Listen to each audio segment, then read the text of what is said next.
y vamos a ver un poquito el programa. ¿Qué nos queda? Como primera cuestión, tenemos que tener en cuenta lo siguiente, que la bolilla 8 está en ese recurso de Geniali que puse en el grupo, que es clave y tengan presente que la vamos a dar por dada porque hay como 3 clases de esta bolilla que ya vi, más la clase de la profesora. De personas jurídicas están en Geniali. Para que nosotros en esta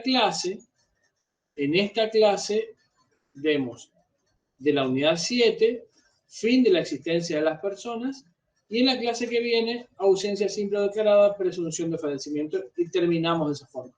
Lo que no quita que las bolillas que nosotros desarrollamos en directo, digamos, y las que no desarrollamos en directo, puedan ser sometidas los contenidos a preguntas. Yo prácticamente en el grupo de WhatsApp solo veo consultas administrativas, no estoy viendo consultas de contenido académico. Entiendo que están como locos con muchos trabajitos, parciales y demás, y entonces, como cualquier estudiante universitario de cualquier universidad, que más o menos exija un poquito, van todos los alumnos sobre la fecha consiguiendo las cosas. Eso es normal. En virtud de eso también he recibido comentarios de alumnos que están muy estresados porque tienen muchos trabajos. Recuerden, chicos, lo siguiente. En nuestra materia los trabajos prácticos son de autocorrección. O sea, los profesores no tienen la capacidad para corregir esos trabajos prácticos, sino que se presentan en la plataforma, que además no tienen que estar del 100% hechos, y después uno se lo autoevalúa, para que tengan en cuenta, digamos, esto al momento de manejarse en sus tiempos. En serio, si por ahí no llegan, cuando se pide el 100%, pueden realizar el siguiente en la siguiente semana. ¿Está? Muy bien, hecha la aclaración, vayamos de lleno a la temática de la muerte. Para estudiar la temática de la muerte, vamos a ir a puntualmente el programa, como siempre. Vamos a utilizar un PowerPoint que está muy lindo de la doctora Echeverry y vamos a ir a nuestro Código Civil y Comercial, que yo uso el simplificado, ¿no es cierto? Bueno, entonces, hoy vamos a trabajar con código, con programa, como siempre, ahí está. Y con el PowerPoint. Bueno, entonces, primera cuestión. Tenemos que entender qué es la muerte. Para eso es muy importante el uso del recurso del PowerPoint que tiene la profesora en la unidad 7. Vamos acá a la unidad 7, estamos hablando de la cátedra, presentación de la unidad 7, bajamos el PowerPoint. Esto está bueno repasarlo de vez en cuando para que lo tengan presente. Y vamos al tema de la muerte. Primera cuestión, fin de la existencia de la persona física, nos decía Alejandro Echeverry, que en realidad ahora es de la persona humana, ¿no es cierto? Porque el concepto de persona física fue dejado de lado en el año 2015. Pero la esencia es la misma, solamente que cambia el nombre. En vez de llamarse persona física, se llama persona humana. ¿Pero qué quiero decir con todo esto? Que para algo tenemos la unidad 8. Cuando en el final de la unidad 8, que eso está desarrollado en las videoclases que están en el canal de YouTube, se habla de la disolución de la persona jurídica o del fin de la persona jurídica, es otra historia. Es totalmente distinto. Así como la persona humana y la persona jurídica comparten algunas características, como tener nombre, tener domicilio, tener capacidad y tener patrimonio, las personas humanas finalizan con su fallecimiento. En cambio, las personas jurídicas no fallecen. Incluso, obviamente, puede vivir como sujeto de derecho, estamos hablando de vivir, puede mantenerse con continuidad por decenas y hasta más de 100 años. Hay personas jurídicas en nuestro país que tienen hasta 100 años. Así que por ese lado no hay problema. ¿Está? Bien, hecha la aclaración, entonces todo esto que vamos a ver a continuación, todo lo que vamos a ver a continuación es vinculado a la persona humana. ¿Está? No a la persona jurídica, es exclusivo de la persona humana. Bien, entonces, primera cuestión. Lo primero que vemos en este punto 1 que vamos a desarrollar de la unidad 7 es la diferencia entre la muerte natural y la muerte civil. Porque ¿Qué pasa? Si bien es un concepto que no se aplica para nada, el de la muerte civil en la actualidad, ya hace decenas de años que no se aplica, por ahí se hablaba, sobre todo en la época del Código de Vélez, de la existencia de la figura de la muerte civil. Entonces está bueno comprender el concepto de lo que es la muerte civil, ¿no es cierto? Fíjense lo que nos dice la doctora Echeverry. La existencia termina con la muerte natural, la existencia de la persona humana. Se contrapone al concepto de muerte civil que no existe en nuestro derecho. Existía en el siglo XIX, en la época de Vélez Sarsfield. La muerte civil implica, y acá está el concepto clave, la pérdida de todos los derechos civiles, políticos, patrimoniales, etc. ¿Qué pasaba en la época de Vélez Sarsfield? Estamos hablando allá del 1800, ¿no es cierto? Era una figura traída también del derecho romano, en donde había algunos sujetos, puntualmente el sacerdote o el penado con reclusión perpetua, que desde el punto de vista de sus derechos civiles dejaba de tener esos derechos civiles. Pero era una ficción jurídica, porque incluso el nombre continuaba existiendo, porque la persona existía, pero carecía de patrimonio, sus capacidades se restringían ampliamente. Incluso este era un artículo que es de los más explicados en la época del Código de Vélez, dentro del Código en sus notas. Recuerden que el Código de Vélez tenía notas y nuestro Código actual no tiene más notas de los artículos. Bien, entonces, se planteaba esa cuestión y generaba el siguiente inconveniente. Como los sacerdotes, por ejemplo, o los penados con reclusión perpetua, se sometían en el siglo XIX prácticamente a un juicio sucesorio, desaparecían sus habilidades civiles y sus capacidades plenas. ¿Y qué ocurría? Por ahí se podía dejar de ser sacerdote o incluso a través de apelaciones o indultos o lo que fuera, esa persona que estaba privada de su libertad en principio eternamente o por mucha cantidad de años, recuperaba su actitud. Y por ende, los derechos, sobre todo esos derechos patrimoniales, sobre los bienes de esas personas, entraban en conflicto, porque quería ese sujeto que dejaba de ser un muerto civil, volver a tener derechos civiles y volver a hacerse de los bienes que hacían a su patrimonio. Entonces, ya en el siglo XIX, comienzo del siglo XX, se modifica esa cuestión con la sanción del Código en 1869 y se quita la figura del muerto civil. O sea, hace ya muchísimos años que no existía. Es más, ¿quién era el típico muerto civil que dejó de existir en 1813? El esclavo. El esclavo no tenía derecho alguno, era considerado como cosa, era un muerto civil. Entonces, ojo, cuando hablamos de la muerte natural estamos hablando del fallecimiento del sujeto, ¿no es cierto? Y cuando hablamos de la muerte civil estamos hablando de esa figura que no se aplica en nuestro código, que hace referencia a aquellos sujetos, como eran los esclavos, o los sacerdotes, que tomaban todos los votos de aquella época, que no tenían ningún derecho porque habían renunciado a sus derechos. ¿Está? Esa figura ya es derogada en el siglo XIX y obviamente no es retomada por nuestro actual código. Bueno, vamos al tema de la muerte, porque es muy interesante este tema de la muerte y yo sé que es medio escabroso, medio triste, más en la época de pandemia y demás que vimos, pero ¿qué pasa? Tenemos el correlato de la ley de trasplante de órganos y tenemos que saber justamente cuándo se puede dar el paso para trasplantar los órganos de la persona fallecida. Y eso tiene que estar en un encuadre, además de médico, en un encuadre jurídico. Por ende, tenemos que saber cuándo hay muerte para la ley. Esa ley es la ley de trasplante de órganos y nos dice, que se traduce en esta filmina, cuáles son los elementos que el médico tiene que indicar respecto del sujeto para saber si está fallecido. Entonces, primera función, saber los 3 elementos básicos del cese de las funciones vitales. Fíjense que por ahí en las películas se ve un poquito esto de cuando la persona falleció o no. Primero, cese de la función respiratoria, es decir, los pulmones no tienen que funcionar para tal. Los médicos, ¿qué solían hacer? ¿O qué suelen hacer? Lo pueden seguir haciendo en la actualidad. No sé si habrán visto en una película, agarran un espejito y lo ponen abajo de la nariz. Y entonces, si se empaña el espejo, es que la persona, por más que despacito respire, continúa respirando. La función cardíaca se mide con el pulso, o sea, dejan de funcionar los pulmones, deja de funcionar el corazón, y nerviosa. ¿Significa qué cosa?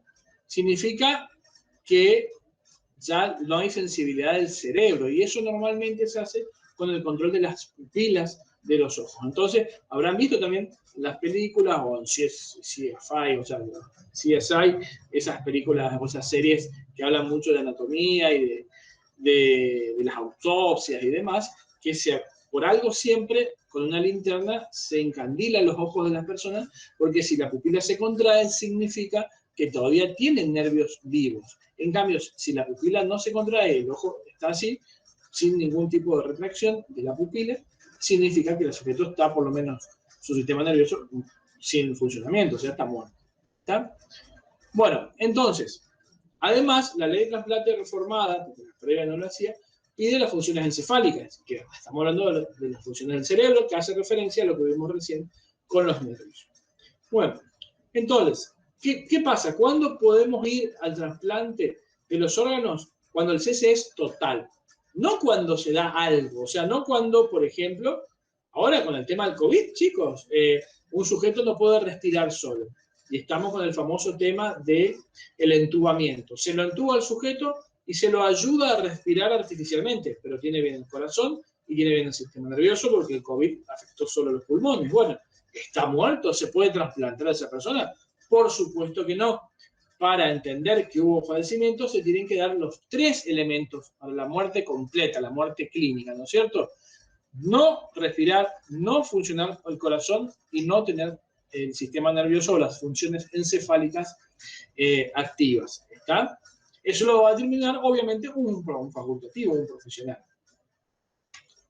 Bien, esto es muy importante. Ustedes dirán, ¿pero qué es una clase de anatomía? ¿Esto qué es esto?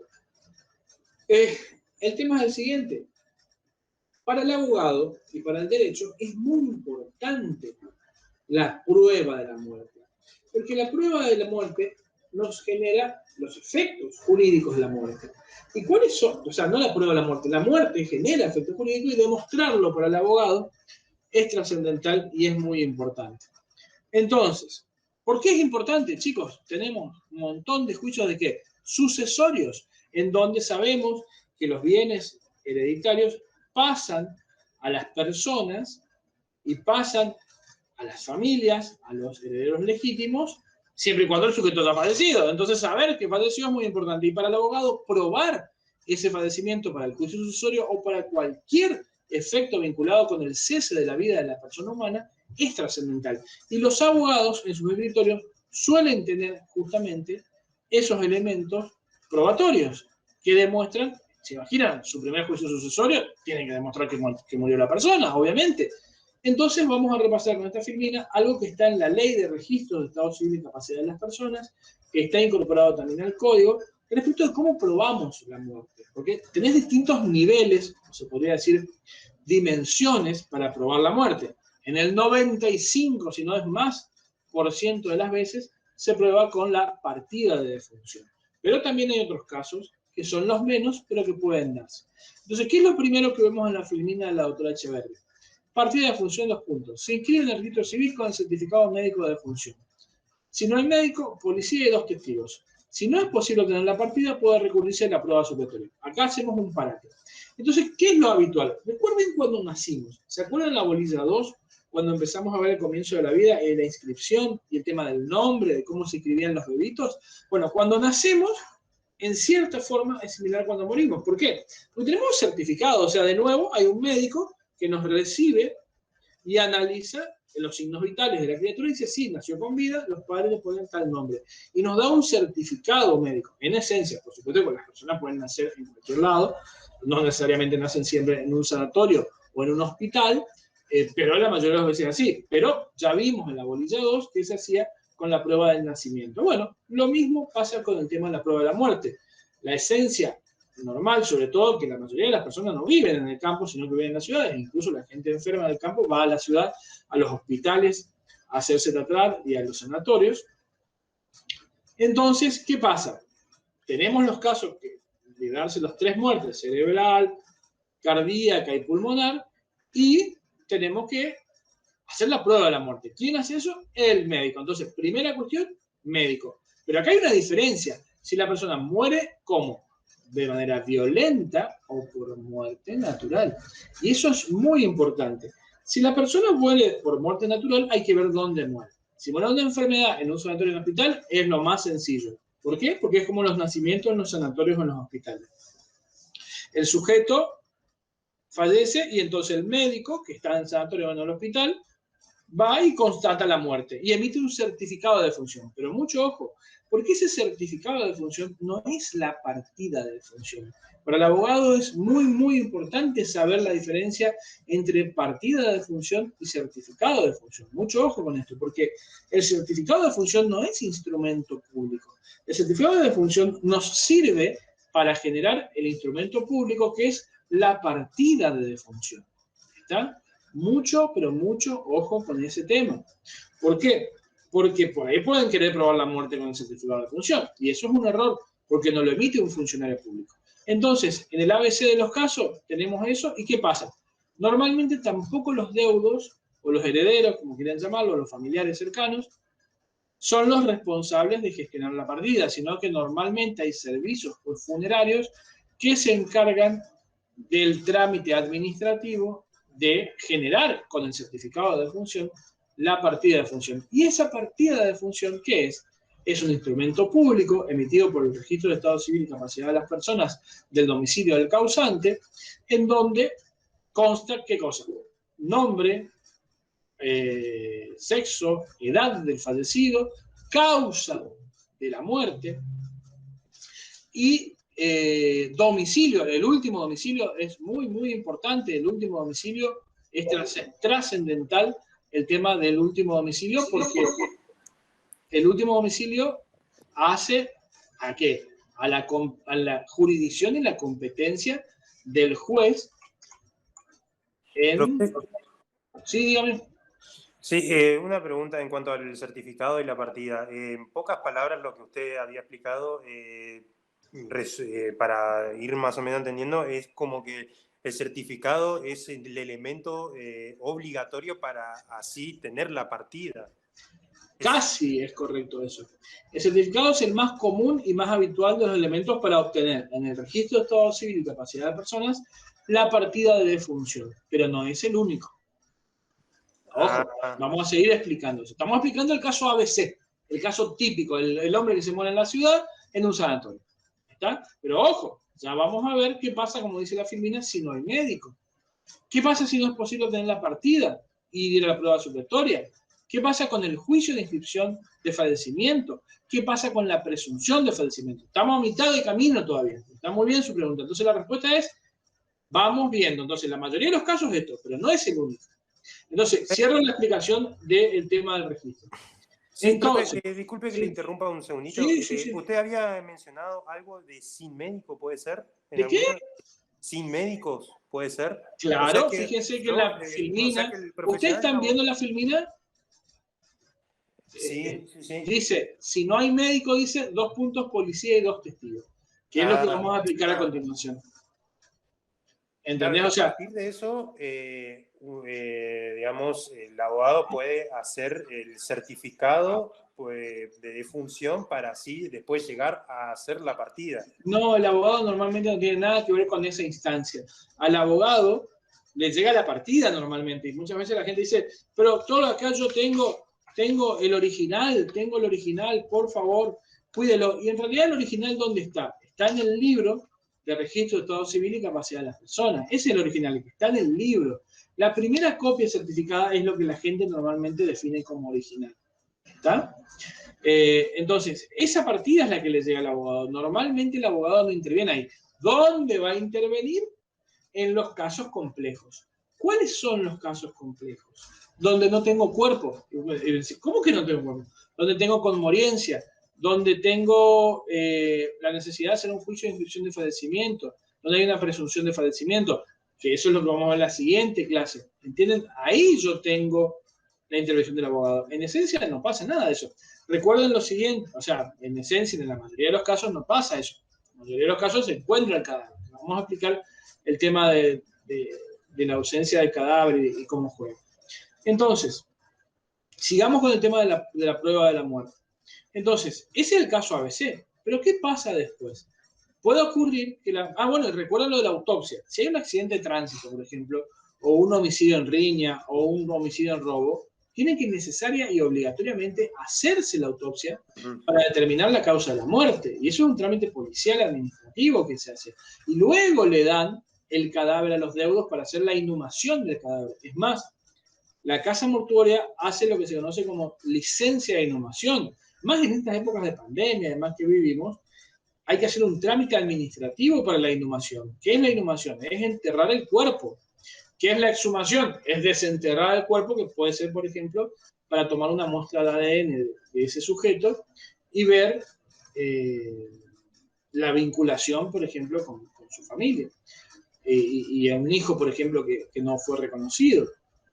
Entonces, hecha la aclaración, vayamos a los otros casos. ¿Qué pasa si no hay médico? ¿Qué pasa si fallece una abuelita en su casa? Que es muy común también. Y se murió durmiendo, o le agarró un paro cardíaco, o se cayó y se lastimó la cabeza y se murió. Bueno, ahí no hay un médico. Ahí va el médico de la policía y van 2 testigos que prueban el fallecimiento de la persona. Y van a tener que hacer un acta circunstanciada de los hechos. Porque se juega mucho esa gente, porque está bien, una cosa es una abuelita de 80, 90 años que tenía problemas del corazón, y otra cosa es ver el caso de una mujer joven. Yo me acuerdo que tenía un tío abuelo mío que falleció, que era un prestigioso cirujano, que siempre nos contaba que una vez se había muerto una chica en un aborto clandestino, y tenía 19 años, y lo llamaron a él, y le pidieron, abajo, con punta de pistola, que certifique la muerte natural de la chica.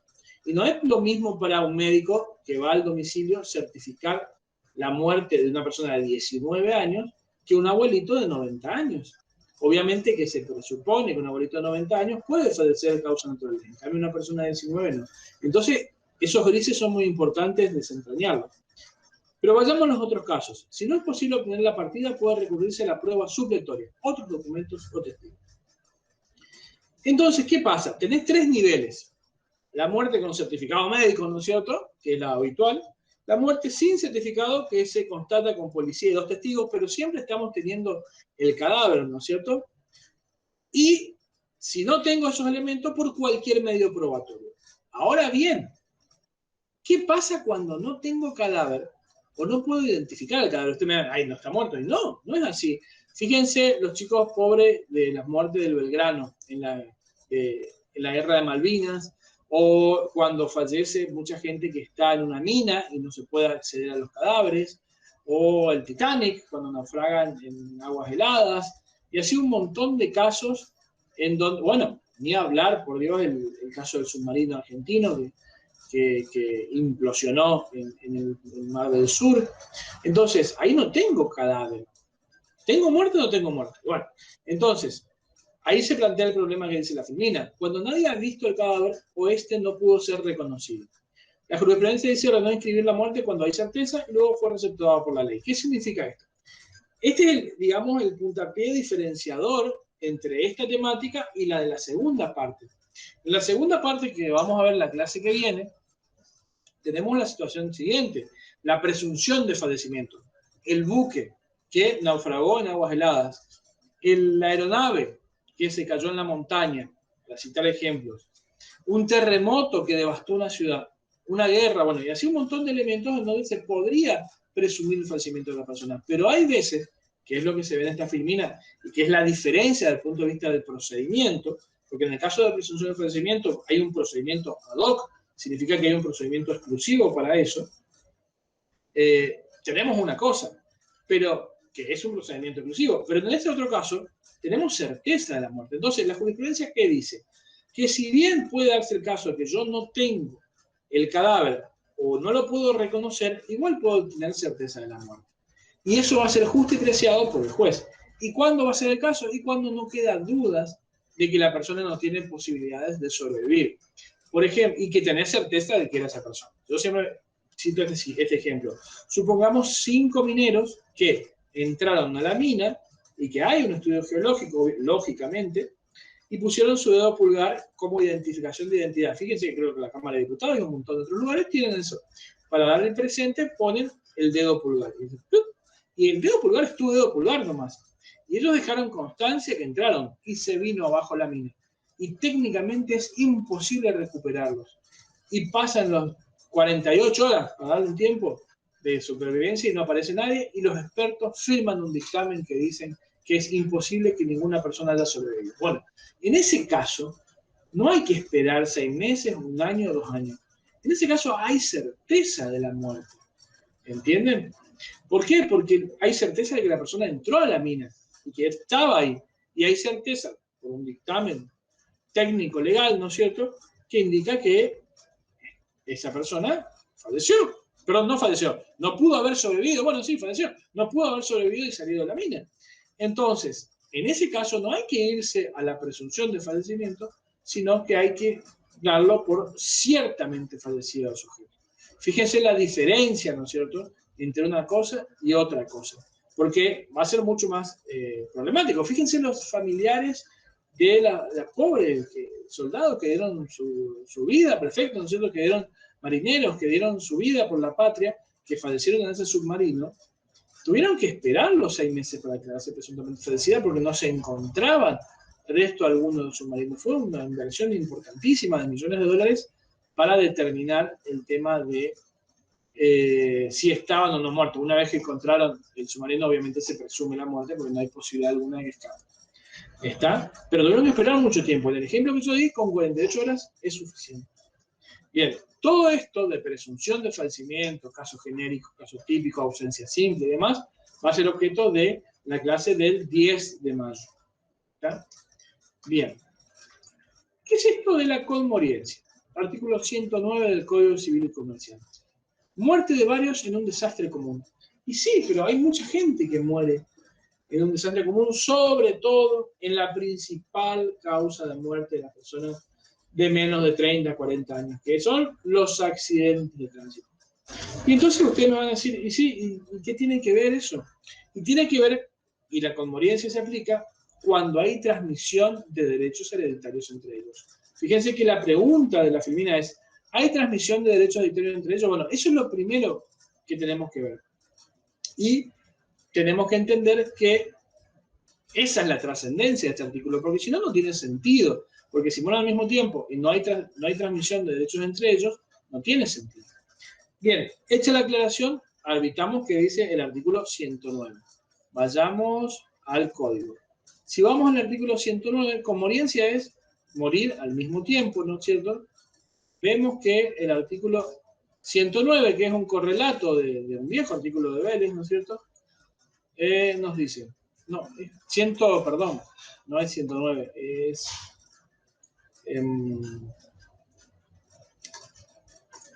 dale.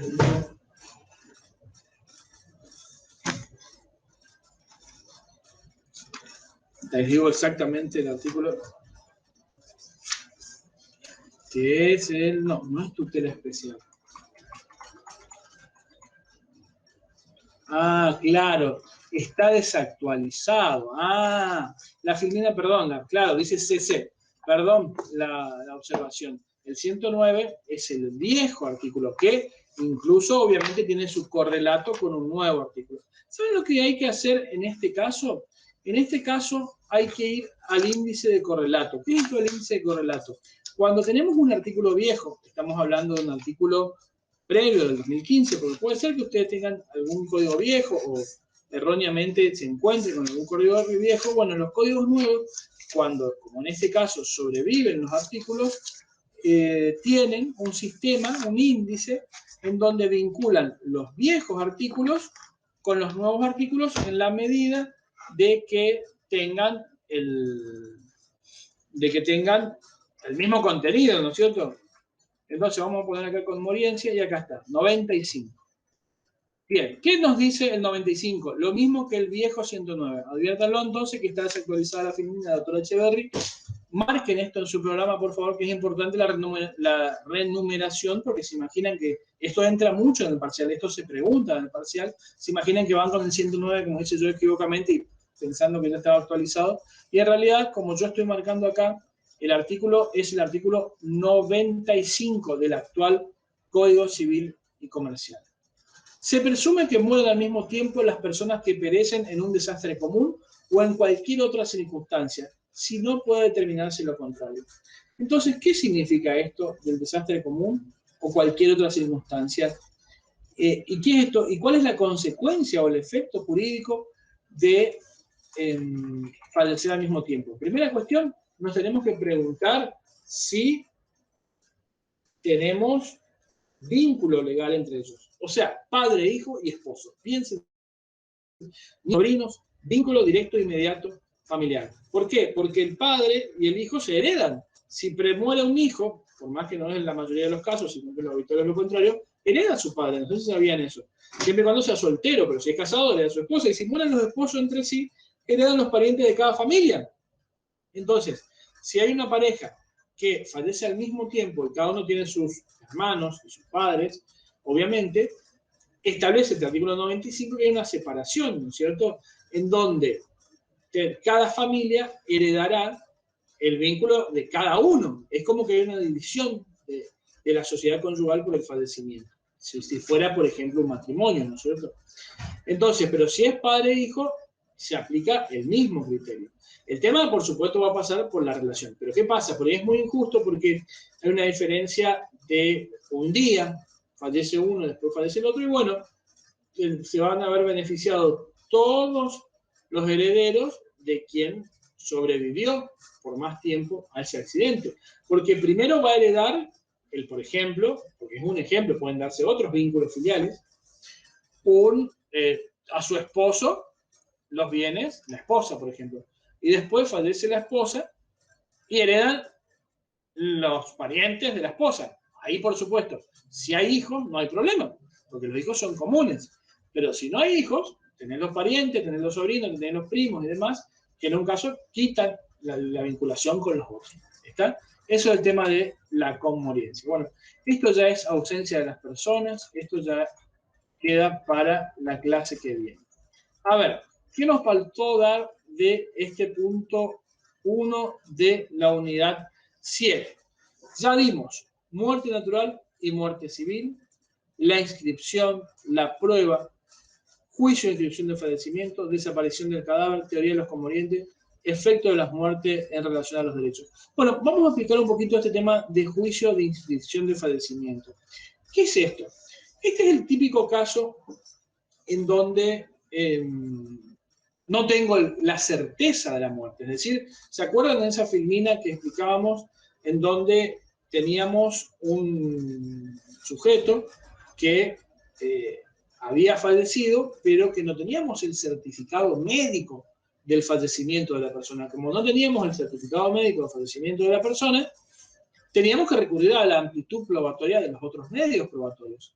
Y ahí es donde aparece el abogado, porque en principio se acuerdan que no tenía por qué aparecer un abogado, porque el compañero nos decía, ¿y el abogado hace los certificados? No, el abogado no hace nada del certificado. El que hace el certificado es el médico, y el que se encarga de los papeles, las distintas instancias, ¿no es cierto?, certificado de función, obtención de la licencia de inhumación y obtención de la partida, normalmente es la casa mortuoria, es decir, la casa que se encarga de inscribir el fallecimiento de esa persona. Y que como dentro de su servicio, incluso si es empleado público, que está pagado con un seguro eso, le va a dar en un papel la partida de función, y ahí es que el sujeto se va y habla con el abogado y se encarga de el abogado iniciar el juicio sucesorio. Bien, la amplitud probatoria va a tener el abogado en el caso de que justamente vimos anteriormente, por ejemplo, los mineros. En el caso de los mineros, ahí sí voy a tener que hacer un juicio de inscripción de fallecimiento. En el Chaco, donde estamos haciendo esta clase, normalmente estos juicios de inscripción de fallecimiento, ¿cuáles van a ser, chicos? ¿Dónde desaparecen cadáveres en nuestra zona? ¿Qué es la muerte desgraciada más habitual en nuestra zona? ¿Tenemos montañas, minas y mineros? No, es el río Paraná. Son las muertes por ahogamiento y la desaparición de los cadáveres porque se los llevó el río. Bueno, ese es el típico caso en donde futuros abogados, por lo menos en esta zona, puedan llegar a hacer un juicio de inscripción de fallecimiento. ¿Por qué? Porque tenés lo que dice el siguiente punto, desaparición del cadáver.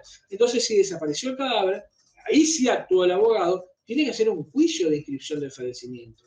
Y eso está regulado en la ley que establece el funcionamiento del registro de estado civil y capacidad de las personas, y los elementos son locales, tienen amplitud probatoria y, en principio, una jurisdicción voluntaria, es decir, no es contenciosa, no voy a pelear con otro para que me diga si falleció o no. Pero puede darse el caso que a lo mejor el sujeto no había fallecido. Bueno, en ese caso se levanta la sentencia de inscripción de fallecimiento. Por supuesto que puedo tener dos grandes vías, ¿no es cierto? La primera vía, que es la de la certeza de la muerte, fíjense lo que nos dice en ese sentido el código, nos dice, acá,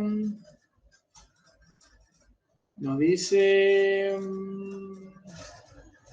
90 y... Fíjense que como viene después de presunción de fallecimiento. Fíjense que la bolilla está a la inversa del código. El código viene primero con presunción de ausencia simple y de fallecimiento y después con fin de la existencia de las personas. Porque la inscripción registrada va a variar. No es lo mismo inscribir a una persona ciertamente fallecida que a una persona presuntamente fallecida. Eso vamos a ver después. Entonces, fin de la existencia de las personas. ¿Qué personas? Las personas humanas. ¿Qué dice el 93? La existencia de la persona humana termina por su muerte. ¿Cuándo hay muerte? Cuando ya vimos, como en el comienzo de la clase, que había sujeto sin respirar, sujeto sin latido de corazón, sujeto sin actividad nerviosa. ¿Está? Muerte encefálica, ¿no es cierto? Ahí sí tenemos muerte y por ende podemos avanzar con el trasplante. Fíjense, comprobación de la muerte. La comprobación de la muerte queda sujeto a los estándares médicos aceptados, o sea, lo que ya vimos en la ley de trasplante de órganos, aplicándose la legislación especial en el caso de ablación de órganos del cadáver, que es lo que acabamos de decir. ¿Está? La ley de ablación de órganos del cadáver es la ley de trasplante de órganos. La conmoriencia ya la vimos recién. Fíjense acá, medios de prueba. 96. Del nacimiento, de la muerte y de la edad. Fíjense cómo se engloba todo, por eso nosotros hacíamos la analogía y veíamos cómo el nacimiento se probaba de igual forma que la muerte, en la mayoría de los casos, ¿no es cierto? Y tenés más o menos el mismo problema. El niño que no lo inscribiste porque no nació en un sanatorio con un médico, pero que después continuó con vida y tiene 10 años y nadie lo inscribió, va a tener que demostrar su existencia y su filiación. Lo mismo el fallecido que no tiene certificado médico que demuestre su fallecimiento. Entonces, medios de prueba dicen 96. El nacimiento, su circunstancia, el tiempo, lugar, el sexo, el nombre y la afiliación de las personas se prueba con las partidas. Del mismo modo se prueba la muerte de las personas fallecidas en la República. Entonces, la rectificación de partidas se hace conforme a lo dispuesto en la legislación especial. ¿Qué es la rectificación de partida? La rectificación de partida es cuando yo modifico la partida. Es decir, por ejemplo, una partida de matrimonio y el vínculo se disuelve entre los esposos, tengo un divorcio, entonces por orden de un oficio, el juez del divorcio le indica al titular del registro de estado civil de capacidad de las personas que rectifique esa partida. Bueno, lo mismo puede pasar acá. Puedo tener una presunción de fallecimiento y una orden de rectificación de partida con la certeza de la muerte. Pero el principio es que la prueba número 1 es la partida. ¿Qué dice después? Falta de registro o nulidad de asiento. Si no hay registro público o falta, es nulo el asiento, el nacimiento y la muerte, pueden acreditarse por otros medios de prueba. Que es todo, digamos, esto es una buena síntesis ya de todo lo que venimos explicando en la clase de hoy, ¿no es cierto? Número 1, la mayoría de los casos, certificado de función. Número 2, no tengo certificado de función, amplitud probatoria. ¿Qué pasa cuando no tengo cadáver? Si el cadáver de una persona, dice el 98 infine, si el cadáver de una persona no es hallado o no puede ser identificado, que es lo que ya vimos, el juez puede tener por comprobada la muerte. Eso es la muerte cierta que nosotros veíamos en la Filmin. Que es muy importante diferenciarla de todas las normas que están previamente en el artículo 90, 91, 92, 93, que son presunción de fallecimiento. Acá yo tengo muerte cierta comprobada, pero no tengo un cadáver y no tengo certeza que era él, sino que el juez me tiene por comprobada la muerte por elementos indiciarios muy fuertes.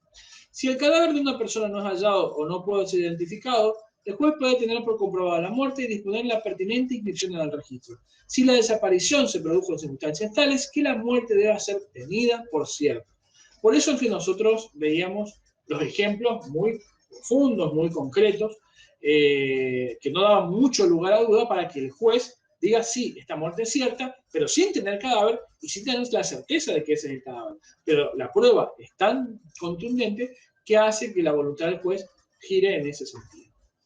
Bien, con esto, chicos, pasamos a las preguntas de este tema 1 de la unidad 7. ¿Hay alguna pregunta? Miren que esta es la anteúltima clase del parcial. Así que también está bueno, me imagino que ustedes se están poniendo todas las pilas y están estudiando, se están poniendo todas las garras y todas las ganas para salir adelante en el examen. ¿Hay alguna pregunta del tema que desarrollamos hoy o alguna pregunta de lo que vienen estudiando? A ver, Carlos. Porque por algo Carlos activó la cámara. Sí. Decime, Carlos. Profe, ¿ahí me escucha? ¿Sí? No, estoy mirando en la parte del módulo. ¿Eso usted recomienda que miremos para ir estudiando más o menos? Esto entra muchísimo en parcial. Claro, porque estoy mirando el módulo y no encuentro exactamente la parte de la unidad 7 y lo que es todo esto, lo que hablamos de la muerte. Y todo. Hace una cosa, cuando termine la clase, mandame ese módulo que decís. Puede ser como vos estás en cátedra C, que a lo mejor en el módulo de la cátedra C no lo incorporaron, pero es un tema que está en el código, que es muy importante y tiene que estar en cualquier derecho privado parte general, porque está en la parte general del derecho privado, así que no hay mucha duda de eso. Así que mandame en el grupo, compartime en el grupo ese módulo y lo veo, y te digo qué pasa. Pero en esencia sí está. Recuerden que los módulos no son los libros, ¿está? Entonces significa que puedo encontrarme con que hay cosas que están de manera sintética en un módulo. Y en el libro está mucho más desarrollado. Así que ojo con eso. Puede ser que no esté en el módulo, pero necesariamente está en el libro. Y si está en el programa, hay que saberlo. ¿Se entendió? Pero lo quiero ver a ese módulo del que hablas. Quiero ver si es un módulo exclusivo de la cátedra C, que sería la primera vez que vemos este año. ¿Alguna otra pregunta? ¿Estamos, chicos? Vamos a hacer la clase que viene, que es rápido el tema. Vamos a dar la mitad de la clase para el desarrollo de la última parte de la unidad 7 y la última media hora para preguntas que ustedes tengan referidas a la materia en general, digamos, y de la bolita 1 a la 8. Recuerden también que pueden hacer las consultas en el grupo de WhatsApp, ¿está? Para que la veamos entre todos. Y además, por supuesto, las consultas en el foro de la materia. Muy bien, ¿alguna pregunta más? ¿Estamos? Terminamos la clase hoy entonces. Bueno, todo bien, profe, gracias. Listo, pónganse las pilas que falta poco. Gracias. Chau, chau.